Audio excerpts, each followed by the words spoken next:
दिन भगवान बुद्ध अकेले ही भ्रमण कर रहे थे। एक व्यक्ति को बहुत ही दीन और हैरान देखकर उन्होंने पूछा, क्यों भाई, क्या बात है? वे बोला, मैं बहुत गरीब हूँ और मेरे पास कुछ भी नहीं है, कुछ भी नहीं है। बुद्ध ने अचरज से पूछा, तुम सच नहीं बोल रहे हो? नहीं, मैं आपसे ठीक कहता हूँ। अच्छा तो तुम एक काम करो। बुद्ध ने कहा, तुम्हारे पास 2 कान हैं, एक कान काटकर मुझे दे दो। मैं इसके बदले मैं 1000 सिक्का दूंगा, नहीं तो मैं अपना कान नहीं दे सकता। तो अपनी 2 आँखों में से एक आँख दे दो, इसके 5000 सिक्के दे सकता हूँ। नहीं, मैं ऐसा नहीं कर सकता। अच्छा तो एक हाथ ही दे दो, 10,000 सिक्के के बदले। जी नहीं, ये नहीं हो सकता। तब बुद्ध ने कहा, फिर तुम कैसे कह सकते हो कि तुम्हारे पास कुछ भी नहीं है?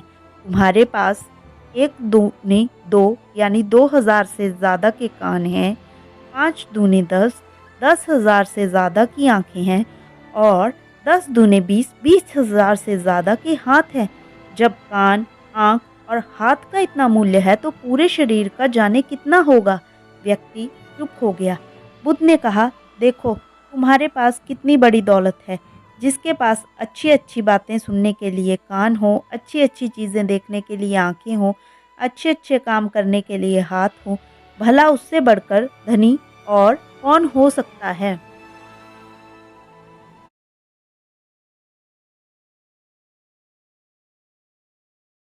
सुख और शांति।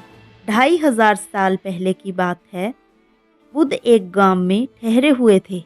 एक व्यक्ति उनके पास आया और बोला, भंते, तुम 30 साल से लोगों की शांति, सत्य और मोक्ष के बात समझा रहे हो, लेकिन कितने लोगों हैं जिन्होंने मोक्ष प्राप्त हो गया? बुद्ध उसकी बात सुनकर बोले, तुम आकर मिलो, तब तुम्हारी बात का जवाब दूंगा, लेकिन एक काम करना। क्या? उस व्यक्ति ने पूछा। बुद्ध ने कहा, सारे गांव का चक्कर लगाकर लोगों से लिखवा लाना कि कौन कौन शांति चाहते हैं, कौन सत्य और कौन मोक्ष।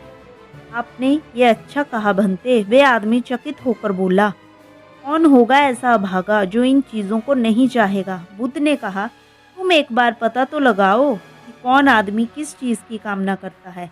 उस व्यक्ति ने घंटों गांव में चक्कर लगाया, लेकिन एक भी आदमी ऐसा नहीं मिला जो शांति, सत्य और मोक्ष चाहता हो।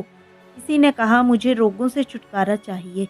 किसी ने कहा, मुझे संतान चाहिए। किसी ने कहा, मुझे नौकरी चाहिए। किसी ने कहा, मुझे लंबी उम्र चाहिए। वे व्यक्ति हैरान रह गया।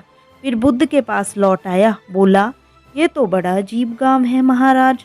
कोई कुछ चाहता है, कोई कुछ, किंतु शांति, सत्य और मोक्ष की आकांक्षा रखने वाला एक भी आदमी नहीं है। बुद्ध ने कहा, इसमें अजीब क्या है? हम में से ज़्यादातर लोग सुख चाहते हैं, शांति नहीं, और सुख पाने के लिए शांति के उल्टे रास्ते पर चलते हैं। सुख मार्ग शांति का मार्ग नहीं है।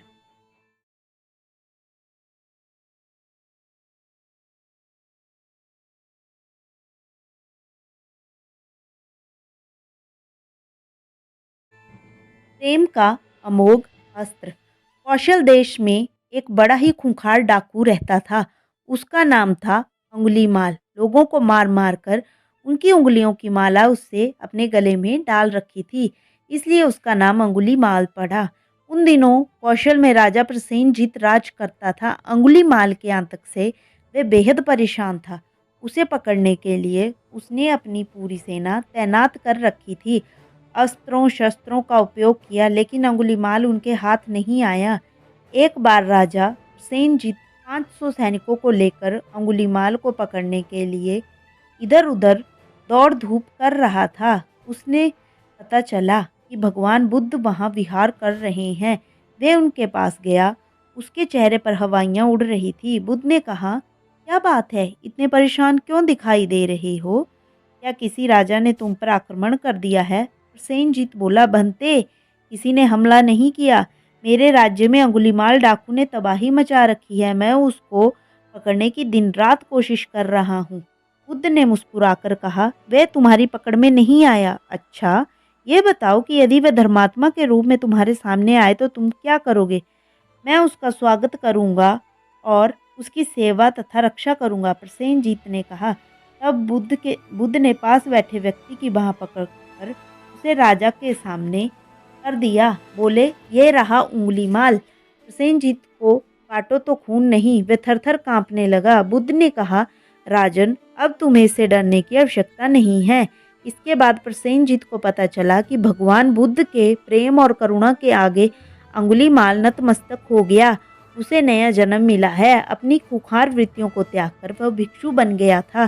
प्रसेनजीत की आंखें खुल गई। एक शासक के नाते वे मान बैठा था कि सैन्य और शस्त्र बल से बढ़कर कोई बल नहीं है। आज उसे मालूम हुआ कि प्रेम का सामना दुनिया में कोई ताकत नहीं कर सकती। उसने बड़े प्रेम से अंगुलीमाल का अभिवादन किया और उससे कहा, मैं तुम्हारे भोजन, वस्त्र, आवास आदि की व्यवस्था कर देता हूँ। अत्यंत विनम्र भाव से अंगुलीमाल बोला, राजन, आप चिंता ना करें, मुझे सब कुछ मिल गया है। प्रसेनजीत की आंखें डबडबा गई और फिर वह श्रद्धा से अवगत होकर वहां से चला गया। अगर आपको हमारी कहानियाँ पसंद आई हो तो हमारी वीडियो को लाइक करें, शेयर करें